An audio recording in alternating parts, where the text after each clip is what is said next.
galera, tudo bem com vocês? Aqui é a professora Pamela e eu voltei para mais uma aulinha de biologia.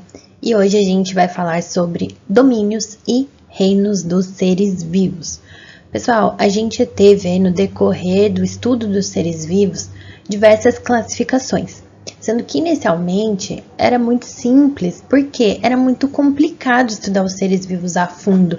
A gente não tinha tecnologia, não tinha os recursos que a gente tem hoje para fazer um estudo mais aprofundado. Então, hoje em dia, a gente consegue estudar o DNA, a gente consegue estudar as moléculas dos seres vivos, mas antes isso não era possível, né? Então, agora a gente tem um estudo mais abrangente, porém nem sempre foi assim. Então, a gente vai falar de duas classificações principais que existiram e que a gente usa nos dias de hoje para dividir esses seres vivos em grupos, beleza? Pessoal, o primeiro caso aqui que a gente vai falar foi o caso do Robert Whittaker. Esse cara aqui, em 1969, vejam que nem é tão antigo assim, né? Esse cara, ele dividiu os nossos seres vivos em 5 reinos, tá? Então, a gente tem reino Monera, que incluiria ali as bactérias, o reino Protista, que já teve algumas variações no decorrer do tempo, mas hoje a gente chama esses organismos de protistas, a gente inclui os organismos ali dos protozoários e também algumas algas, certo? E a gente tem também os reinos Fungi, dos fungos, Plantae, das plantas, e também o Animalia, dos animais, tá? Só que aí, pessoal, esse tipo de classificação, embora ele ainda seja usado hoje, se você está no ensino médio, vindo estudar aqui no ensino fundamental, até mesmo na graduação, você vai perceber que esses nomes são utilizados, esses nomes são difundidos até hoje. Só que já foi notado, já se percebeu que existiam algumas falhas ali nesse agrupamento de organismos, especialmente quando a gente fala do reino Monera, tá? Pessoal, o reino Monera, que a gente sempre falou, né? Monera é o reino das bactérias. Foi descoberto que, na verdade, tudo que a gente chamava de bactéria antigamente não apresentava tanta similaridade assim quanto a gente esperava. Então, esse reino, ele foi dividido em 2 grupos. E hoje a gente tem o que a gente chama de domínios dos seres vivos. Pessoal, quais são esses domínios? O domínio Arqueia, bactéria, e o eucária. Eles já dão umas diquinhas aí pra gente do que se trata, né? Mas quem que inventou essa ideia de domínio aí? Quem que surgiu com essa ideia? Foi o Carl Woese. Esse cara aqui, em 1977 ou 78, dependendo da literatura, ele começou a indicar pra gente uma nova ideia de divisão, baseada nesses domínios. Então, o que acontece aqui? O que a gente chamava de Monera vai estar entre esses 2 domínios, Arqueia e bactéria, e o eucária vai estar com todo o resto. Então, a gente já vê que esse eucária nos lembra uma palavrinha conhecida, que é eucariótico ou eucarionte. Então, já dá uma dica aí pra gente. Eu vou trazer aqui um slide de resuminho. É legal até para você dar um print, para você salvar e ter essas informações, para a gente estudar cada um desses domínios e reinos de maneira separada e fazendo uma conexão entre eles, entendendo o que cada um ali vai ter de correspondência com o outro. Antes de detalhar os reinos e os domínios dos seres vivos, queria lembrar vocês de se inscreverem aqui no canal, curtirem, deixarem seus comentários, então, alguma coisa legal, alguma coisa que dá para ser melhorada, ou de repente, as dúvidas que forem surgindo, caso eu não esclareça elas aqui, tá bom? Pode deixar os comentários e não esquece de seguir nas redes sociais, sempre deixo aqui para vocês, Biologia com Pan, TikTok e Instagram, para vocês seguirem e acompanharem tudo, tá? Pessoal, vamos falar de reino a reino, domínio a domínio, fazendo uma correspondência, uma correlação entre eles, tá? Primeiro caso aqui, vamos falar do domínio bactéria. Pessoal, o domínio bactéria, ele tem uma correspondência muito grande ao que a gente sempre chamou de reino Monera, tá? Então, como eu falei, o reino Monera vai aparecer aqui em outro domínio.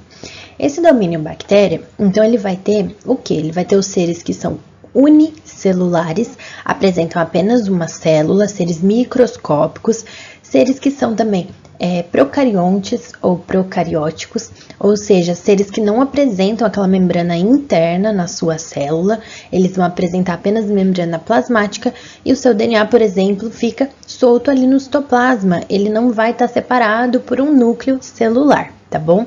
E além disso, nesse grupo aqui, nós vamos ter seres autótrofos ou heterótrofos, ou seja, tem bactérias que são capazes de produzir o seu próprio alimento. Elas podem fazer a quimiossíntese, por exemplo, tá? Então, existem esses casos. E em outros, são organismos heterótrofos, ou seja, que vão captar o seu alimento ali do ambiente. Pessoal, aqui estão a maioria das bactérias, do que a gente sempre chamou de bactérias. Então, esses organismos que a gente estuda bastante, que são causadores de doenças pra gente, que causam vários prejuízos, vão estar incluídos aqui nesse grupinho. Agora, quando a gente fala do segundo domínio, que vai envolver o que a gente sempre chamou ali de bactérias, vai ser o nosso domínio Archaea. Esse domínio aqui, pessoal, se você observar o que a gente tem de informações, de características, vocês vão ver que são as mesmas. Mas o que a gente tem que comentar aqui, que destacar aqui nesse caso? Nesse caso aqui, a gente está falando de organismos que, após estudos moleculares e estudos principalmente sobre RNA ribossômico, indicaram que esses organismos são muito diferentes evolutivamente daquelas outras bactérias, daquele grupão de bactérias que a gente colocou lá no domínio bactéria. A gente não, né? Os pesquisadores ali que fizeram esse estudo, principalmente o Carl Woese, tá? Então, pessoal, o que aconteceu? Esse grupo aqui, embora estejam ali com características similares às bactérias normais, às bactérias comuns, que também já foram chamadas de eubactérias, são organismos que apresentam características diferentes, mesmo que para um nível aí de ensino médio, ensino fundamental, sejam muito aprofundados, é importante a gente comentar. Então, aqui nesses organismos que a gente vai chamar de arqueobactérias, a gente vai encontrar organismos que a gente denomina como extremófilos, de extremos, tá? Então, bactérias que se encontram em locais muito quentes, como por exemplo, aquelas fontes termais, muito salinas, com uma salinidade muito alta, ou com muito enxofre, enfim, condições extremas em que a grande maioria dos organismos não consegue sobreviver. Mas essas arqueobactérias conseguem, então por isso também que elas são separadas. Além das características moleculares que a gente já sabe hoje, tem também algumas outras características aí mais simples para a gente debater nesse nosso nível de ensino médio, tá? E é importante comentar que esse domínio aqui, a arqueia, ele está mais próximo dos eucarióticos do que bactéria. Evolutivamente, esse grupo aqui é mais aparentado. Vamos falar agora dos organismos eucarióticos. Então, é até fácil de lembrar, porque se você tirar os procariontes, o que sobra vai lá para o domínio dos eucária, do domínio dos eucariontes. Esse domínio, então, vai conter os outros 4 reinos que a gente está habituado a estudar: protista, fungi, animalia e plantae. Mas vamos falar um pouquinho das características gerais de cada um desses reinos, né? O que a gente já sabe que todos compartilham é que eles são eucarióticos, ou seja, todos eles vão apresentar células com membranas internas. Então, a célula deles vai ter a membrana externa, membrana plasmática, mas também vai ter as membranas internas. Então, as organelas internas, vai ter o núcleo para abrigar ali o material genético e tudo mais, tá? Então, vamos começar aqui pelo nosso reino fungi. Pessoal, o reino fungi, ele foi um dos reinos que causou bastante discussão quando ele foi instaurado e quando se começou a investigar o estudo desses organismos, porque os fungos, eles são seres vivos que, para uma pessoa que não tem como estudar muito aprofundado, ele olha ali aquela coisinha parada no solo e pensa que está mais parecido ali com uma planta, e já aconteceu essa confusão de se imaginar que os fungos fossem plantas. Afinal, no começo, pessoal, era mais ou menos no sentido assim: se mexeu é animal, se não se mexeu é vegetal. Então era muito simplificado. Só que aí foram se percebendo algumas características diferentes ali dos fungos que fizeram com que eles fossem separados desse outro grupo. Então, como a gente falou, né, reino fungi, organismos eucariontes, tem a carioteca no seu núcleo, formando o seu núcleo, né? unicelulares ou pluricelulares. Então, os fungos apresentam os dois tipos de morfologia, tá? Sendo que eles vão ser organizados ali ou em forma de leveduras, esses fungos unicelulares, ou eles podem ser até pluricelulares macroscópicos, formando aquelas hifas, aquelas estruturas bem típicas de fungo mesmo. E esses organismos, eles são heterótrofos, eles absorvem o alimento do seu próprio ambiente, tá? Então, eles têm essas características como as suas principais. Falando agora do reino protista, a gente tem seres eucarióticos, mas pluricelulares e autotróficos ou heterotróficos. Olha que bagunça, né? Porque o que acontece, pessoal? Aqui a gente vai ter como exemplo de autótrofos, por exemplo, as algas. Então, já teve momentos em que as algas foram divididas. As unicelulares ficavam aqui no protista e as pluri ficavam lá no reino plantae. Hoje se considera que todas as algas ficam aqui no reino protista, tá? Então, a gente ainda encontra alguns materiais com divergências nessas informações, tá? Mas hoje em dia, os materiais mais atualizados consideram dessa maneira. E aí a gente vai ter a questão de que, além de algas que são autótrofas, temos os protozoários que vão ser heterótrofos, ou seja, que eles vão apresentar ali no seu organismo uma nutrição externa. Então, a gente tem, por exemplo, parasitas que causam doenças na gente, como acontece com o Trypanosoma cruzi. Então, existem situações ali em que os protistas vão até mesmo causar essa interferência. Pessoal, o que mais que a gente vai ter aqui nos reinos e domínios? Nós temos no reino Animalia, né? O reino Animalia, a gente vai ter os animais, então tudo que a gente conhece aí de animal vai estar incluído nesse grupo. E esse reino, pessoal, ele é eucarionte, como esses outros do domínio Eucária, tá?